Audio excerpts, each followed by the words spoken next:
പല ആൾക്കാരോട് നമുക്കൊരു സ്കിറ്റ് ചെയ്യുക അല്ലെങ്കിൽ ഇത് ചെയ്യുവാണെന്ന് തുടങ്ങിയ മാനസികമായിട്ട് ഒരു ഐക്യം ഉണ്ടെങ്കിൽ അത് വർക്കൗട്ട് ആകത്തുള്ളൂ.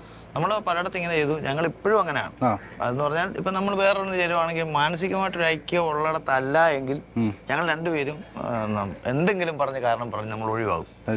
അങ്ങനെ ഒരു ഇഷ്ടമുള്ളവരുടെ കൂടെ അപ്പം നമ്മളത് ചെയ്തപ്പം എനിക്ക് സത്യത്തിൽ രാജേട്ടനെ പണ്ട് ഇഷ്ടമല്ലായിരുന്നു. രൂപം കൊണ്ടാണോ? ആ രൂപം കൊണ്ടായി ഞാനേ സത്യം. കാരണമേ ഷാജന് ഇപ്പൊ നേരത്തെ ഒക്കെ എന്ന് പറഞ്ഞാൽ പിന്നെ ചേട്ടനോ നിങ്ങൾക്കായിട്ട് പ്രായമുണ്ടോ? പിന്നെ നിങ്ങളിത് രൂപവും പ്രായവും ഒന്നും അങ്ങോട്ട് ചേരുന്നില്ല. ഭയങ്കര സിങ്കാണല്ലോ. കൊള്ളത്തില്ലെന്നല്ലേ പറയാൻ വന്നത്? എനിക്കറിയാം.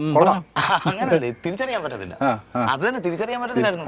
കാരണം നേരത്തെ ഉള്ളപ്പം ഞാനും അത്യാവശ്യം വിട്ടുകൊടുക്കത്തില്ല, ഷാജേട്ടനും അങ്ങനെ വിട്ടുകൊടുക്കത്തില്ല.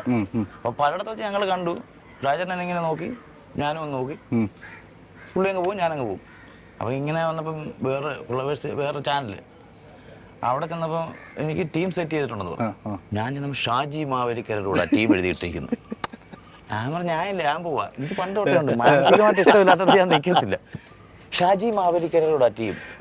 ആ സാധനം വന്നപ്പോഴേ ഷാജിയുടെ കണ്ണ എൻ്റെ മനസ്സിൽ വരുന്നത്. ദൈവമേ ഈ പുള്ളിയോടാണ്. ഞാൻ പറഞ്ഞു ഞാൻ പോവാ, നിൽക്കുന്നില്ല, ശരിയാകില്ല. നമ്മൾ ഈ ഒരു ഷെഡ്യൂള് അവിടെ നിൽക്കും, അടുത്ത ഷെഡ്യൂൾ ടീം മാറ്റിയിട്ട് ഞാൻ മാറ്റിയിടണം.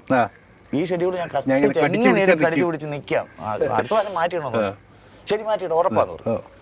ഞാൻ ചെന്ന് റൂം ഇങ്ങനെ തുറക്കുമ്പം ഇങ്ങനൊരു നോട്ടം കണ്ണ്. ഞാൻ നമസ്കാരം, വാ ഇരിക്കും. ഇരുന്നു സ്കിറ്റുകൾ പ്ലാൻ ചെയ്ത് ഞാനിങ്ങനെ പേടിച്ചേ ഈ ഇതിന്റെ മുന്നിൽ പൂച്ച നിൽക്കുന്നുണ്ട്, പമ്മി പൂച്ചയുടെ മുന്നിൽ എഴുതി നിൽക്കുന്നുണ്ട്, പമ്മി ഇങ്ങനെ നിൽക്കുക. എന്നിട്ട് വേറെ റൂമുണ്ട്. ഇവർ സ്കിറ്റ് പ്ലാൻ ചെയ്യുമ്പോൾ ഞാൻ നേരെ അപ്പുറത്തങ്ങ് പോകും. പിന്നെ ഇങ്ങനെ പറഞ്ഞു വന്ന് ഈ സംസാരിച്ച് ഇടപെട്ട് വന്നപ്പോൾ എനിക്ക് മനസ്സിലായി പാവം അതാ. അങ്ങനെ പേടിക്കാനുള്ള കാരണം എന്തുവാ? ഇതാ പറഞ്ഞത്. അങ്ങനെ സ്കിറ്റ് കളിച്ചതിന് ശേഷം ഇവര് പറഞ്ഞു ഷെഡ്യൂൾ കഴിഞ്ഞു. അപ്പം അടുത്ത ഷെഡ്യൂൾ അടുക്കാറായപ്പോ എന്നോട് പറഞ്ഞു, നീ പറഞ്ഞതിനോട് സെറ്റ് ആക്കിയിട്ടുണ്ട്, ഷാജി മാവേലിക്കരുടെ ടീമിൽ നിന്ന് മാറ്റിയിട്ടുണ്ട്. ഞാൻ പറഞ്ഞു വേണ്ട, ഇനി ഷാജി മാവേലിക്കരുടെ ടീമാണെങ്കിൽ ഞാൻ കളിക്കുന്നുള്ളത്. അങ്ങനെ അല്ല ഷാജനെ ഇപ്പൊ എന്നെ അങ്ങനെ പറയുന്നുണ്ട്. എന്താ പറയോ, ഈ ചാനൽ ചെല്ലുമ്പോഴേ മേക്കപ്പ് റൂമിൽ ആദ്യമായിട്ടൊക്കെ കാണുന്നവരെ എന്നെ കാണുമ്പോ ഈ പുള്ളിയൊക്കെ എങ്ങനെ കോമഡി കാണിക്കുന്നത്, ഗുണ്ട വല്ലതും ചെയ്യേണ്ട പുള്ളി. അതുകൊണ്ട് ഷാജേട്ടനെ ഒന്ന് നോക്കിയാൽ സീരിയസ് ആയി തോന്നുന്നു.